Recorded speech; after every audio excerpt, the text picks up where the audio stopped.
friends, I'm Christina, the manager at Pacific Beach Library. Today is day 5 of our read-along together of The Cricket on the Hearth by Charles Dickens. And we've got just 2 more days left of this story, and I'm so excited. I was having a really hard time choosing where we're going to end today because honestly, I didn't want to stop. It's just like it's a good conclusion. It all wraps up really well, and I'm looking forward so much to reading today's reading together. In fact, I'm even looking forward to it so much that I forgot to finish off the water that I was enjoying before. Hang on one more time, so I'm going to chug this down.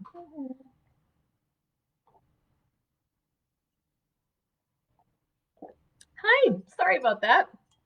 Okay, so the tea that I have today, and I would love to hear what you guys are enjoying. I hope you have something wonderful. Today I was finishing off the herbal ambrosia loose leaf tea that I've had for a long time, and I didn't have quite enough to steep a whole pot with it. I think I only had enough for like maybe 8 ounces, and so I added in a little bit of the dried chamomile blossoms, so that way, because I thought those would complement each other nicely too. So this is a mix. This is the herbal ambrosia with a bit of extra chamomile.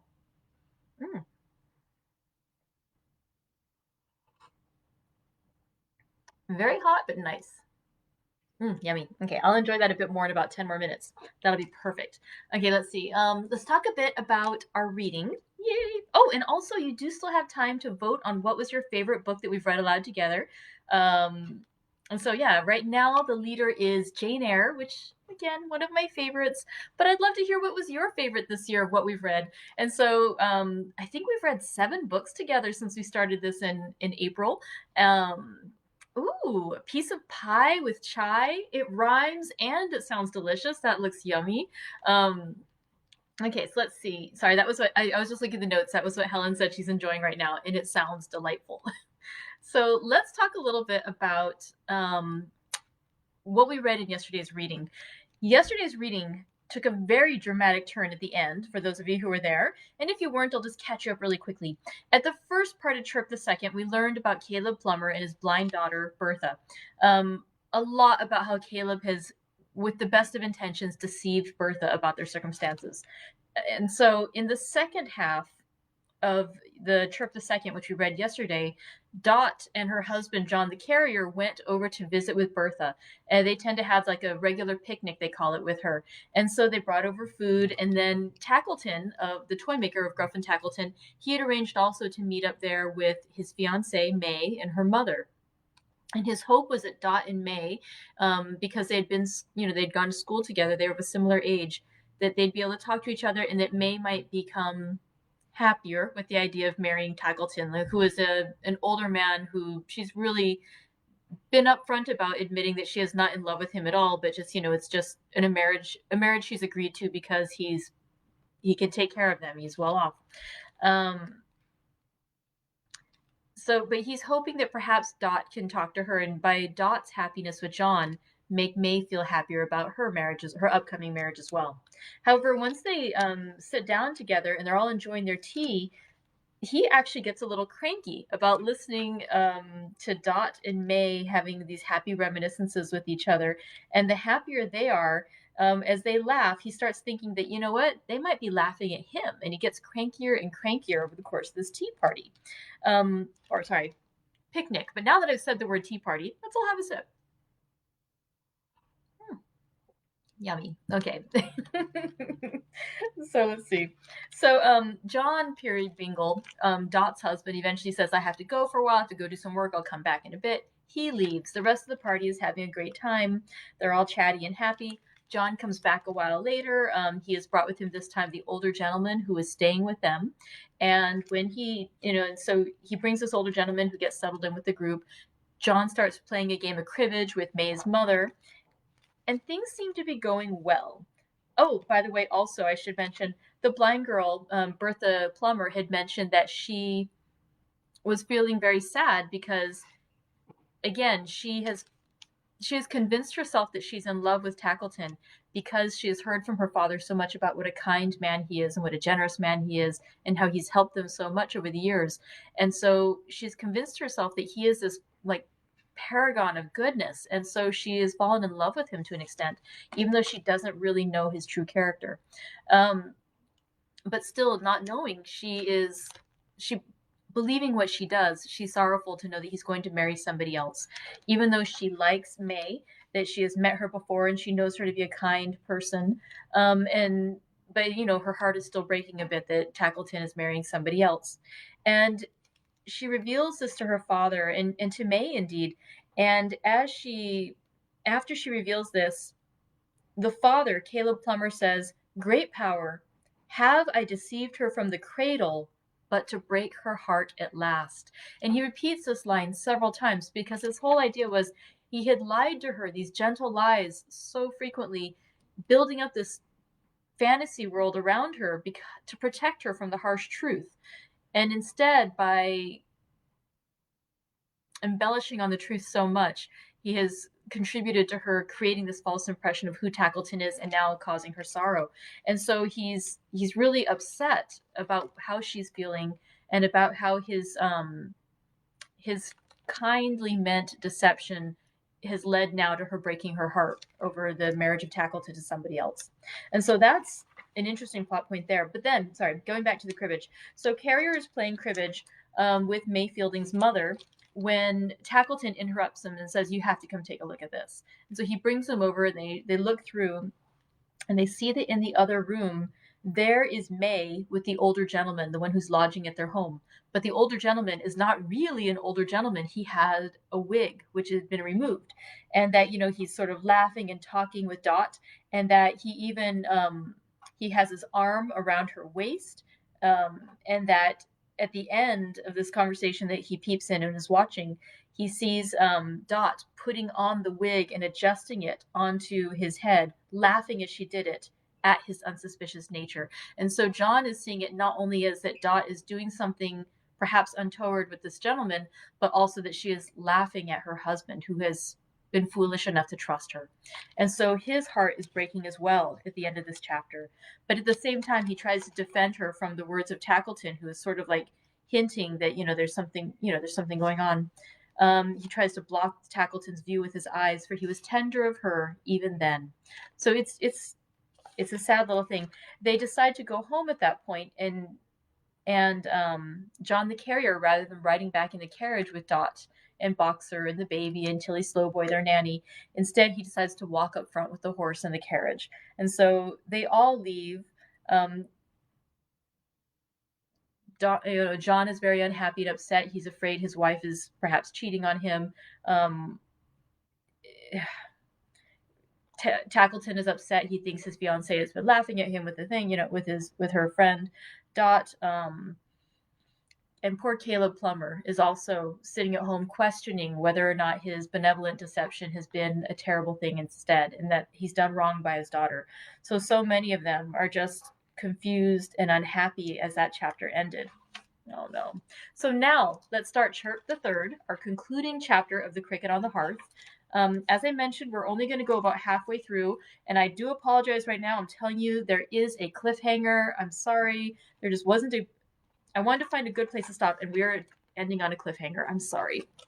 But it'll make it that much better when we conclude our story tomorrow. All right, Chirp the Third, Part 1. The Dutch clock in the corner struck 10 when the carrier sat down by his fireside, so troubled and grief-worn that he seemed to scare the cuckoo, who, having cut his 10 melodious announcements as short as possible, plunged back into the Moorish palace again and clapped his little door behind him, as if the unwanted spectacle were too much for his feelings. If the little haymaker had been armed with the sharpest of scythes and had cut at every stroke into the carrier's heart, he never could have gashed and wounded it as Dot had done. It was a heart so full of love for her, so bound up and held together by innumerable threads of winning remembrance, spun from the daily working of her many qualities of endearment. It was a heart in which she had enshrined herself so gently and so closely, a heart so single and so earnest in its truth, so strong in right, so weak in wrong, that it could cherish neither passion nor revenge at first, and had only room to hold the broken image of its idol. But slowly, as the carrier sat brooding on his hearth, now cold and dark, other and fiercer thoughts began to rise within him as an angry wind comes rising in the night. The stranger was beneath his outraged roof. 3 steps would take him to his chamber door. 1 blow would beat it in. You might do murder before you know it, Tackleton had said. How could it be murder if he gave the villain time to grapple with him hand to hand? He was the younger man. It was an ill-timed thought, bad for the dark mood of his mind. It was an angry thought, goading him to some avenging act that should change the cheerful house into a haunted place which lonely travelers would dread to pass by night, and where the timid would see shadows struggling in the ruined windows when the moon was dim, and hear wild noises in the stormy weather. He was the younger man. Yes, yes, some lover who had won the heart that he had never touched. Some lover of her early choice, of whom she had thought and dreamed, for whom she had pined and pined when he had fancied her so happy by his side. Oh, agony to think of it! She had been above stairs with the baby, getting it to bed. As he sat brooding on the hearth, she came close beside him without his knowledge. In the turning of the rack of his great misery, he lost all other sounds, and put her little stool at his feet. He only knew it when he felt her hand upon his own and saw her looking up into his face.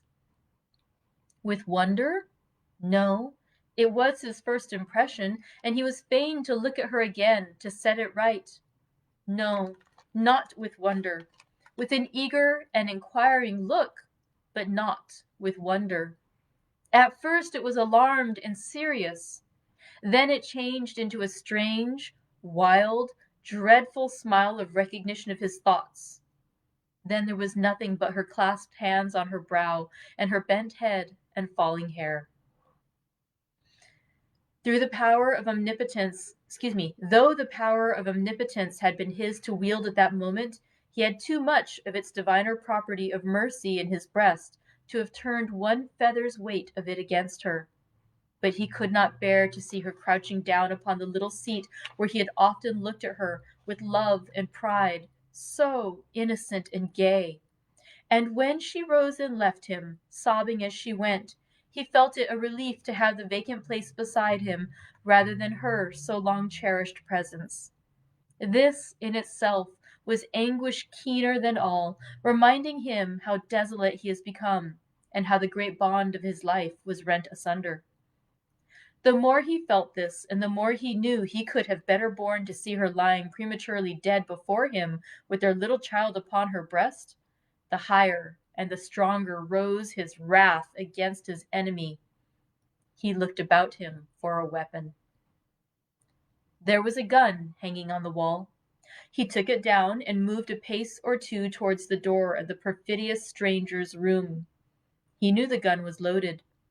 Some shadowy idea that it was just to shoot this man like a wild beast seized him and dilated in his mind until it grew into a monstrous demon in complete possession of him, casting out all milder thoughts and setting up its undivided empire. That phrase is wrong. Not casting out his milder thoughts, but artfully transforming them, changing them into scourges to drive him on, turning water into blood, love into hate, gentleness into blind ferocity. Her image, sorrowing, humbled, but still pleading to his tenderness and mercy with resistless power, never left his mind. But staying there, it urged him to the door, raised the weapon to his shoulder, fitted and nerved his finger to the trigger, and cried, "Kill him! In his bed!" He reversed the gun to beat the stock upon the door. He already held it lifted in the air. Some indistinct design was in his thoughts of calling out to him to fly, for God's sakes, by the window, when suddenly the struggling fire illumined the whole chimney with a glow of light, and the cricket on the hearth began to chirp. No sound he could have heard, no human voice, not even hers, could so have moved and softened him.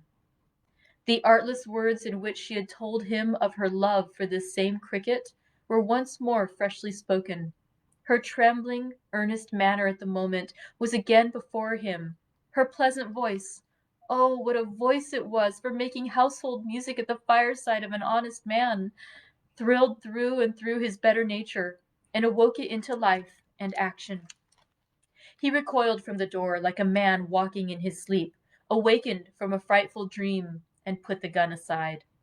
Clasping his hands before his face, he then sat down again beside the fire and found relief in tears. The cricket on the hearth came out into the room and stood in fairy shape before him. I love it, said the fairy voice, repeating what he well remembered, for the many times I have heard it and the many thoughts its harmless music has given me. She said so, cried the carrier. True. This has been a happy home, John, and I love the cricket for its sake. It has been, heaven knows, returned the carrier. She made it happy always, until now. So gracefully sweet-tempered, so domestic, joyful, busy, and light-hearted, said the voice. Otherwise I never could have loved her as I did, returned the carrier. The voice, correcting him, said, do. The carrier repeated, as I did, but not firmly. His faltering tongue resisted his control and would speak in its own way for itself and him. The figure, in an attitude of invocation, raised its hand and said, upon your own hearth. The hearth she has blighted, interposed the carrier. The hearth she has, how often, blessed and brightened, said the cricket. The hearth which, but for her, were only a few stones and bricks and rusty bars, but which has been, through her, the altar of your home, on which you have nightly sacrificed some petty passion, selfishness, or care, and offered up the homage of a tranquil mind, a trusting nature, and an overflowing heart, so that the smoke from this poor chimney has gone upward with a better fragrance than the richest incense that is burnt before the richest shrines in all the gaudy temples of this world. Upon your own hearth, in its quiet sanctuary, surrounded by its gentle influences and associations, hear her, hear me, hear everything that speaks the language of your hearth and home. And pleads for her? Inquired the carrier. All things that speak the language of your hearth and home must plead for her, returned the cricket, for they speak the truth. And while the carrier, with his head upon his hands, continued to sit meditating in his chair, the presence stood beside him, suggesting his reflections by its power, and presenting them before him as in a glass or picture. It was not a solitary presence. From the hearthstone, from the chimney, from the clock, the pipe, the kettle, and the cradle, from the floor, the walls, the ceiling, and the stairs, from the cart without and the cupboard within, and the household implements, from everything and every place with which she had ever been familiar, and with which she had ever entwined one recollection of herself in her unhappy husband's mind. Fairies came trooping forth, not to stand beside him as the cricket did, but to busy and bestir themselves, to do all honor to her image, to pull him by the skirts and point to it when it appeared, to cluster round it and embrace it and strew flowers for it to tread on, to try to crown its fair head with their tiny hands, to show that they were fond of it and loved it, and that there was not one ugly, wicked, or accusatory creature to claim knowledge of it, none but their playful and approving selves. His thoughts were constant to her image. It was always there. She sat plying her needle before the fire and singing to herself. Such a blithe, thriving, steady little Dot. The fairy figures turned upon him all at once, by one consent, with one prodigious concentrated stare, and seemed to say, is this the light wife you are mourning for? There were sounds of gaiety outside, musical instruments and noisy tongues and laughter. A crowd of young merrymakers came pouring in, among whom were May Fielding and a score of pretty girls. Dot was the fairest of them all, as young as any of them, too. They came to summon her to join their party. It was a dance. If ever little foot were made for dancing, Hers was, surely. But she laughed and shook her head and pointed to her cookery on the fire and her table ready spread with an exulting defiance that rendered, and her table ready spread, with an exulting defiance that rendered her more charming than she was before. And so she merrily dismissed them, nodding to her would-be partners one by one as they passed, but with a comical indifference, enough to make them go and drown themselves immediately if they were her admirers. And they must have been so, more or less. They couldn't help it. And yet indifference was not her character. Oh no, for presently there came a certain carrier to the door, and bless her, what a welcome she bestowed upon him. Again the staring figures turned upon him all at once and seemed to say, "Is this the wife who has forsaken you?" A shadow fell upon the mirror or the picture, call it what you will. A great shadow of the stranger, as he first stood underneath their roof, covering its surface and blotting out all other objects. But the nimble fairies worked like bees to clear it off again, and Dot again was there, still bright and beautiful, rocking her little baby in its cradle, singing to it softly, and resting her head upon a shoulder which had its counterpart in the musing figure by which the fairy cricket stood. The night, I mean the real night, not going by fairy clocks, was wearing now, and in this stage of the carrier's thoughts the moon burst out and shone brightly in the sky. Perhaps some calm and quiet light had risen also in his mind, and he could think more soberly of what had happened. Although the shadow of the stranger fell at intervals upon the glass, always distinct and big and thoroughly defined, it never fell so darkly as at first. Whenever it appeared, the fairies uttered a general cry of consternation and piled their little arms and legs with inconceivable activity to rub it out. And whenever they got at Dot again and showed her to him once more, bright and beautiful, they cheered in the most inspiring manner. They never showed her otherwise than beautiful and bright, for they were household spirits to whom falsehood is annihilation, and being so, what Dot was there for them but the one active, beaming, pleasant little creature who had been the light and sun of the carrier's home? The fairies were prodigiously excited when they showed her, with the baby, gossiping among a knot of sage old matrons, and affecting to be wondrous old and matronly herself, and leaning in a staid, demure way upon her husband's arm, attempting, she, such a little bud of a woman, to convey the idea of having abjured the vanities of the world in general, and of being the sort of person to whom it was no novelty at all to be a mother. Yet in the same breath they showed her, laughing at the carrier for being awkward and pulling up his shirt collar to make him smart, and mincing merrily about that very room to teach him how to dance. They turned and stared immensely at him when they showed her with the blind girl, for though she carried cheerfulness and animation with her wheresoever she went, she bore those influences into Caleb Plummer's home, heaped up and running over. The blind girl's love for her, and trust in her, and gratitude to her, her own good busy way of setting Bertha's thanks aside, her dexterous little arts for filling up each moment of the visit and doing something useful to the house, and really working hard while feigning to make holiday, her bountiful provision of those standing delicacies, the veal and ham pie and the bottles of beer, her radiant little face arriving at the door and taking leave, the wonderful expression in her whole self, from her neat foot to the crown of her head, of being a part of the establishment, a something necessary to it which it couldn't be without.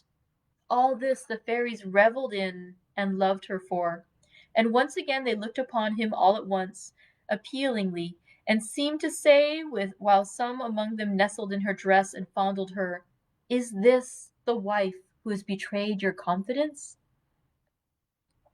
More than once or twice or thrice in the long thoughtful night they showed her to him sitting on her favorite seat, with her bent head, her hands clasped on her brow, her falling hair, as he had seen her last. And when they found her thus, they neither turned nor looked upon him, but gathered close round her, and comforted and kissed her, and pressed on one another to show sympathy and kindness to her, and forgot him altogether. Thus the night passed. The moon went down, the stars grew pale, the cold day broke, the sun rose. The carrier still sat, musing in the chimney corner. He had sat there with his head upon his hands all night. All night the faithful cricket had been chirp, chirp, chirping on the hearth. All night he had listened to its voice. All night the household fairies had been busy with him. All night she had been amiable and blameless in the glass, except when that one shadow fell upon it.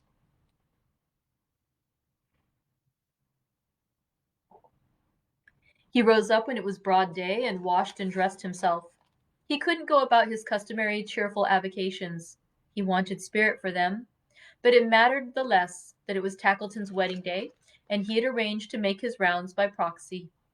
He thought to have gone merrily to church with Dot, but such plans were at an end. It was their own wedding day, too. Ah, how little he had looked for such a close to such a year. The carrier had expected that Tackleton would pay him an early visit, and he was right. He had not walked to and fro before his own door many minutes when he saw the toy merchant coming in his chaise along the road. As the chaise grew nearer, he perceived that Tackleton was dressed out sprucely for his marriage, and that he had decorated his horse's head with flowers and favors. The horse looked much more like a bridegroom than Tackleton, whose half-closed eye was more disagreeably expressive than ever. But the carrier took little heed of this. His thoughts had other occupations. "John Peerybingle," said Tackleton, with an air of condolence.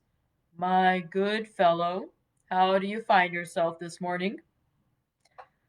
"I have had but a poor night, Master Tackleton," returned the carrier, shaking his head, "for I have been a good deal disturbed in my mind. But it's over now. Can you spare me half an hour or so for some private talk?" "I came on purpose," returned Tackleton, alighting. "Never mind the horse. He'll stand quiet enough with the reins over this post, if you'll give him a mouthful of hay." The carrier having brought it from his stable and set it before him, they turned into the house. "You are not married before noon," he said, "I think?" "No," answered Tackleton. "Plenty of time, plenty of time." When they entered the kitchen, Tilly Slowboy was rapping at the stranger's door, which was only removed from it by a few steps. One of her very red eyes, for Tilly had been crying all night long because her mistress cried, was at the keyhole, and she was knocking very loud, and seemed frightened. "If you please, I can't make nobody hear," said Tilly, looking round. "I hope nobody ain't gone and been and died, if you please." This philanthropic wish Miss Slowboy emphasized with various new raps and kicks at the door, which led to no result whatever. "Shall I go?" said Tackleton. "It's curious." The carrier, who had turned his face from the door, signed to him to go if he would. So Tackleton went to Tilly Slowboy's relief, and he too kicked and knocked, and he too failed to get the least reply. But he thought of trying to handle the door, and as it opened easily, he peeped in, looked in, went in, and soon came running out again. "John Peerybingle," said Tackleton in his ear, "I hope there has been nothing rash in the night?" The carrier turned upon him quickly. "Because he's gone," said Tackleton, "and the window's open. I don't see any marks. To be sure, it's almost on a level with the garden, but I was afraid there might have been some scuffle, eh?" He nearly shut up the expressive eye altogether, he looked at him so hard, and he gave his eye and his face and his whole person a sharp twist, as if he would have screwed the truth out of him. "Make yourself easy," said the carrier. "He went into that room last night, without harm in word or deed from me, and no one has entered it since. He is away of his own free will. I'd go out gladly at that door, and beg my bread from house to house for life, if I could so change the past that he had never come. But he has come and gone, and I have done with him." "Oh, well, I think he's got off pretty easy," said Tackleton. taking a chair. The sneer was lost upon the carrier, who sat down too, and shaded his face with his hand for some little time before proceeding. "You showed me last night," he said at length, "my wife that I love." "Secretly and tenderly," insinuated Tackleton. "Conniving at that man's disguise, and giving him opportunities of meeting her alone. I think there's no sight I wouldn't have rather seen than that. I think there's no man in the world I wouldn't have rather had to show it me." "I confess to having had my suspicions always," said Tackleton, "and that has made me objectionable here, I know." "But as you did show it to me," pursued the carrier, not minding him, "and as you saw her, my wife that I love." His voice and eye and hand grew steadier and firmer as he repeated these words, evidently in pursuance of a steadfast purpose. "As you saw her at this disadvantage, it is right and just that you should also see with my eyes, and look into my breast, and know what my mind is upon the subject. For it's settled," said the carrier, regarding him attentively, "and nothing can shake it now." Tackleton muttered a few general words of assent about its being necessary to vindicate something or other, but he was overawed by the manner of his companion. Plain and unpolished as it was, it had a something dignified and noble in it, which nothing but the soul of generous honor dwelling in the man could have imparted. "I am a plain, rough man," pursued the carrier, "with very little to recommend me. I am not a clever man, as you very well know. I am not a young man.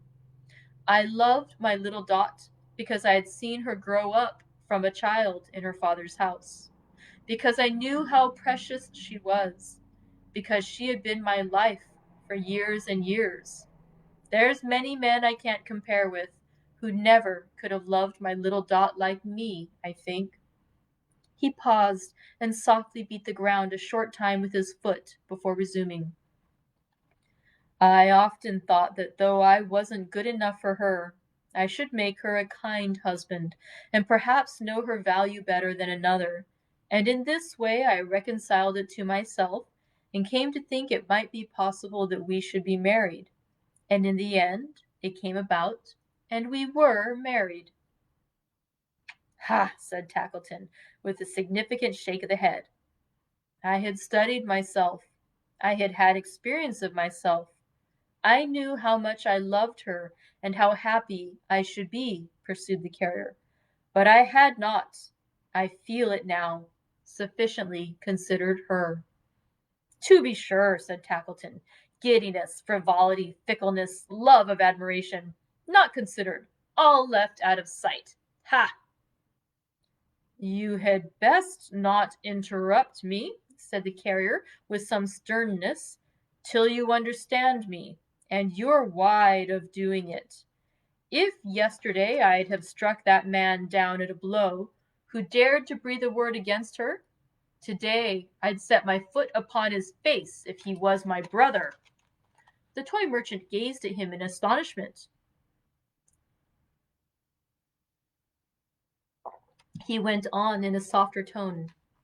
"Did I consider," said the carrier, "that I took her, at her age and with her beauty, from her young companions, and the many scenes of which she was the ornament, in which she was the brightest little star that ever shone, to shut her up from day to day in my dull house, and keep my tedious company?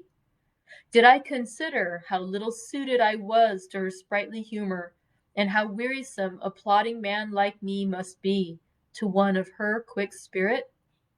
Did I consider that it was no merit in me, or claim in me, that I loved her, when everybody must who knew her? Never. I took advantage of her hopeful nature and her cheerful disposition, and I married her. I wish I never had, for her sake, not for mine." The toy merchant gazed at him without winking. Even the half-shut eye was open now. Heaven bless her, said the carrier, for the cheerful constancy with which she tried to keep the knowledge of this from me. And heaven help me, that in my slow mind I have not found it out before. Poor child, poor Dot! I, not to find it out, who have seen her eyes fill with tears when such a marriage as our own was spoken of. I, who have seen the secret trembling on her lips 100 times, and never suspected it till last night. Poor girl, that I could ever hope she would be fond of me, that I could ever believe she was. She made a show of it, said Tackleton. She made such a show of it, that to tell you the truth, it was the origin of my misgivings. And here he asserted the superiority of May Fielding, who certainly made no sort of show of being fond of him. She is tried, said the poor carrier, with greater emotion than he had exhibited yet. I only now begin to know how hard she has tried to be my dutiful and zealous wife. How good she has been, how much she has been, how brave and strong a heart she has. Let the happiness I have known under this roof bear witness. It will be some help and comfort to me when I am here alone. Here alone, said Tackleton. Oh, then you do mean to take some notice of this. I mean, returned the carrier, to do her the greatest kindness, and make her the best reparation in my power. I can release her from the daily pain of an unequal marriage and the struggle to conceal it. She shall be as free as I can render her. Make her reparation? Exclaimed Tackleton, twisting and turning his great ears with his hands. There must be something wrong here. You can't say that, of course. The carrier set his grip upon the collar of the toy merchant and shook him like a reed. Listen to me, he said, and take care that you hear me right. Listen to me. Do I speak plainly? Very plainly indeed, answered Tackleton. As if I meant it? Very much as if you meant it. I sat upon that hearth last night, all night, exclaimed the carrier, on the spot where she has often sat beside me, with her sweet face looking into mine. I called up her whole life, day by day. I had her dear self in its every passage in review before me, and upon my soul she is innocent, if there is one to judge the innocent and guilty. Staunch cricket on the hearth, loyal household fairies. Passion and distrust have left me, said the carrier, and nothing but my grief remains. In an unhappy moment, some old lover, better suited to her tastes and years than I, forsaken perhaps for me against her will, returned. In an unhappy moment, taken by surprise, and wanting time to think of what she did, she made herself a party to his treachery by concealing it. Last night she saw him in the interview we witnessed. It was wrong, but otherwise than this, she is innocent if there is truth on earth. If that is your opinion, Tackleton began. So let her go, pursued the carrier. Go, with my blessing for the many happy hours she has given me, and my forgiveness for any pain she has caused me. Let her go, and have the peace of mind I wish her. She'll never hate me. She'll learn to like me better when I'm not a drag upon her, and she wears the chain I have riveted more lightly. This is the day on which I took her, with so little thought for her enjoyment, from her home. Today she shall return to it, and I will trouble her no more. Her father and mother will be here today. We had made a little plan for keeping it together, and they shall take her home. I can trust her, there or anywhere. She leaves me without blame, and she will live so, I am sure. If I should die, I may perhaps while she is still young. I have lost some courage in a few hours. She'll find that I remembered her and loved her to the last. This is the end of what you showed me. Now it's over. Oh, no, John, not over. Do not say it's over yet. Not quite yet. I have heard your noble words. I could not steal away, pretending to be ignorant of what has affected me with such deep gratitude. Do not say it's over till the clock has struck again." She had entered shortly after Tackleton, and had remained there.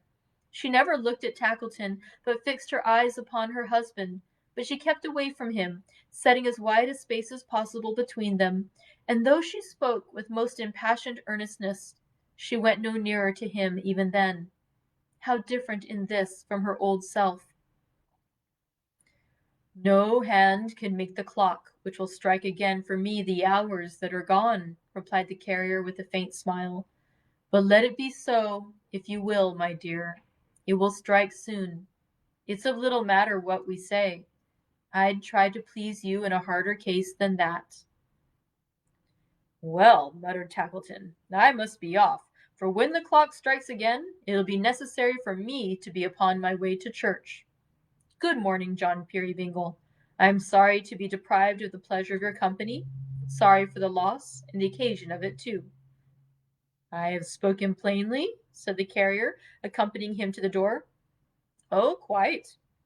And you'll remember what I have said?" "Why, if you compel me to make the observation," said Tackleton, previously taking the precaution of getting into his chaise, "I must say that it was so very unexpected that I'm far from being likely to forget it." "The better for us both," returned the carrier. "Good-bye. I give you joy." "I wish I could give it to you," said Tackleton. "As I can't, thank'ee. Between ourselves, as I told you before, I don't much think I shall have the less joy in my married life, because May hasn't been too officious about me, and too demonstrative. Good-bye. Take care of yourself." The carrier stood looking after him until he was smaller in the distance than his horse's flowers and favors near at hand, and then, with a deep sigh, went strolling like a restless, broken man among some neighboring elms, unwilling to return until the clock was on the eve of striking. His little wife, being left alone, sobbed piteously, but often dried her eyes and checked herself to say how good he was, how excellent he was. And once or twice she laughed, so heartily, triumphantly, and incoherently, still crying all the time, that Tilly was quite horrified. If you please don't," said Tilly. "It's enough to dead and bury the baby, so it is, if you please." "Will you bring him sometimes to see his father, Tilly?" inquired her mistress, drying her eyes, "when I can't live here, and have gone to my old home?" If you please don't," cried Tilly, throwing back her head and bursting out into a howl. She looked at the moment uncommonly like Boxer. If you please don't. What has everybody gone and been and done with everybody, making everybody else so wretched? Ow! The soft-hearted Slowboy trailed off at this juncture into such a deplorable howl, the more tremendous from its long suppression, that she must infallibly have awakened the baby and frightened him into something serious, probably convulsions, if her eyes had not encountered Caleb Plummer, leading in his daughter. This spectacle restoring her to a sense of the proprieties, she stood for some few moments silent, with her mouth wide open, and then posting off to the bed on which the baby lay asleep, danced in a weird St. Vitus manner on the floor, and at the same time rummaged with her face and head among the bedclothes, apparently deriving much relief from these extraordinary operations. "Mary," said Bertha, "not at the marriage?" "I told her you would not be there, mum," whispered Caleb. "I heard as much last night. But bless you," said the little man, taking her tenderly by both hands, "I don't care for what they say. I don't believe them. There ain't much of me, but that little should be torn to pieces sooner than I'd trust a word against you." He put his arms about her and hugged her, as a child might have hugged one of his own dolls. "Bertha couldn't stay at home this morning," said Caleb. "She was afraid, I know, to hear the bells ring, and couldn't trust herself to be so near them on their wedding day. So we started in good time and came here. I have been thinking of what I have done," said Caleb after a moment's pause. "I have been blaming myself till I hardly knew what to do or where to turn, for the distress of mind I have caused her, and I've come to the conclusion that I'd better, if you'll stay with me, mum, the while, tell her the truth. You'll stay with me the while? He inquired, trembling from head to foot. I don't know what effect it may have upon her. I don't know what she'll think of me. I don't know that she'll ever care for her poor father afterwards. But it's best for her that she should be undeceived, and I must bear the consequences as I deserve. Mary, said Bertha, where is your hand? Ah, here it is, pressing it to her lips with a smile and drawing it through her arm. I heard them speaking softly among themselves last night of some blame against you. They were wrong. The carrier's wife was silent. Caleb answered for her. They were wrong, he said. I knew it, cried Bertha proudly. I told them so. I scorned to hear a word. Blame her with justice? She pressed the hand between her own and the soft cheek against her face. No, I am not so blind as that. Her father went on one side of her, while Dot remained upon the other, holding her hand. I know you all, said Bertha, better than you think, but none so well as her. Not even you, father. There is nothing half so real and so true about me as she is. If I could be restored to sight this instant, and not a word were spoken, I could choose her from a crowd. My sister. I'm actually going to end right there now. Sorry. So we have gotten to the point where the carrier has revealed that he believes that he has basically destroyed Dot's life by selfishly asking her to marry him, and that she would be happier without him. And so he's sad. Dot is sad. She doesn't want to dissolve the marriage. And then here comes Caleb Plummer with his daughter, who is declaring that she is, even blind as she is, that she can see the truth around her, and she knows that Dot is an honest person. And of course, anyone who had disparaged Dot had to be in the wrong. Meanwhile, Caleb Plummer is now screwed up his courage, and he's getting ready to confess the deception he's made for so many years to his daughter. So we'll finish with that tomorrow. Thank you very much for joining me today. I look forward to seeing you tomorrow for the conclusion of The Cricket on the Hearth. And again, I'm sorry for leaving you with such a cliffhanger, but there was not a great place to end. We're on a roll right here, and it's going to be a great conclusion tomorrow. So thank you very much. I hope you're going to have a wonderful rest of your day, and I'll see you tomorrow for the conclusion of Cricket on the Hearth by Charles Dickens. Bye.